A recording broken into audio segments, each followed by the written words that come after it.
Hi friends, welcome back to our channel. இன்னைக்கு நம்ம பார்க்க போகிறது லைன் ப்ராக்டிஸ். இப்போ நான் வந்துட்டு சின்ன மிஷின் தான் வந்து எடுத்து வச்சுருக்கேன். புதுசாக யாராச்சும் டைலரிங் கற்றுக்கணும் அப்படின்னு ஸ்டார்ட் பண்ணும்போது இந்த சின்ன மிஷின் தான் நிறைய பேர் வாங்குவாங்க. அதனால் இந்த சின்ன மிஷினை எடுத்து நான் ஆயிலெலாம் போட்டு க்ளீன் பண்ணி ரெடி பண்ணி வச்சுருக்கேன். இந்த மிஷின்லேயே நம்ம இன்றைக்கி லைன் ப்ராக்டிஸ் எப்படி பண்ணுறது அப்படின்னு தான் பார்க்க போகிறோம்.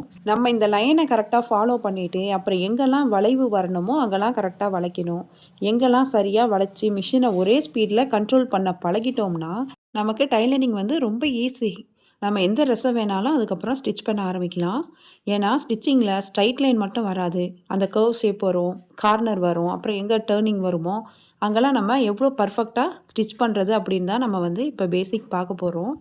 இதை நான் ஒரு எக்ஸாம்பிளாக சொல்லணுன்னா, இப்போ நம்ம ஒரு வீடு கட்டுறதுக்கு எப்படி அஸ்துவானம் ரொம்ப முக்கியமோ அதே மாதிரி தான் இந்த லைன் ப்ராக்டிஸ் வந்து டைலரிங்க்கு வந்து முக்கியம்.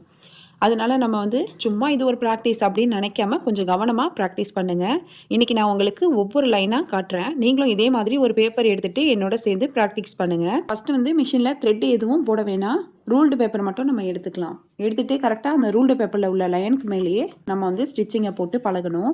பொறுமையாக ஸ்டிச் பண்ணுங்கள். பிகினர்ஸ் வந்து பொறுமையாக ஸ்டிச் பண்ணி பழகுங்க. கரெக்டாக அந்த லைன் மேலேயே நீங்கள் வந்து ஸ்டிச்சஸ் போடணும்.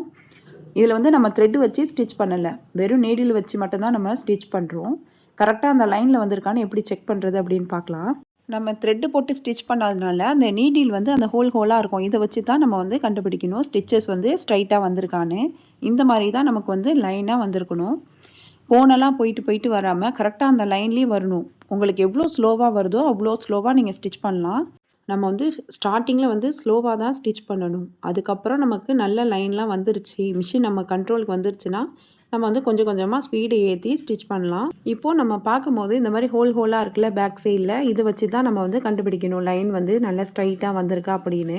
இந்த ஸ்ட்ரைட் லைன் உங்களுக்கு கரெக்டாக வந்துருச்சு அப்படின்னா நம்ம நெக்ஸ்ட் ஸ்டெப்புக்கு போகலாம். வந்துட்டு நம்ம ஒரு 5 ஸ்டெப் லைன் தான் பார்க்க போகிறோம். ஃபஸ்ட்டு வந்து ஜிக்ஸாக் லைனு, அதுக்கப்புறம் வந்து ஸ்கொயர் லைன், இதை வந்து ஸ்டெப் லைனும் சொல்லலாம். நெக்ஸ்ட்டு வந்து வேவ் லைன் பார்க்க போகிறோம். அதுக்கப்புறம் லூப் லைனு, அதுக்கப்புறம் கர்வ்டு யூ லைன் வந்து பார்க்க போகிறோம். இதெல்லாம் நம்ம ப்ராக்டிஸ் பண்ண தான் நமக்கு வந்து ஸ்டிச்சிங் ரொம்ப ஈஸியாக இருக்கும். இந்த பேப்பர்லேயே நம்ம இதை ப்ராக்டிஸ் பண்ணிட்டோம்னா அதுக்கப்புறம் துணியில் ஸ்டிச் பண்ணுறது நமக்கு ரொம்ப ஈஸியாக இருக்கும். இதோட ஃபுல் வீடியோ பார்க்கணுன்னா கீழே இருக்கிற ப்ளே பட்டனை கிளிக் பண்ணி பாருங்கள். மறக்காமல் சப்ஸ்கிரைப் பண்ணிடுங்க. தேங்க்ஸ் ஃபார் வாட்சிங்.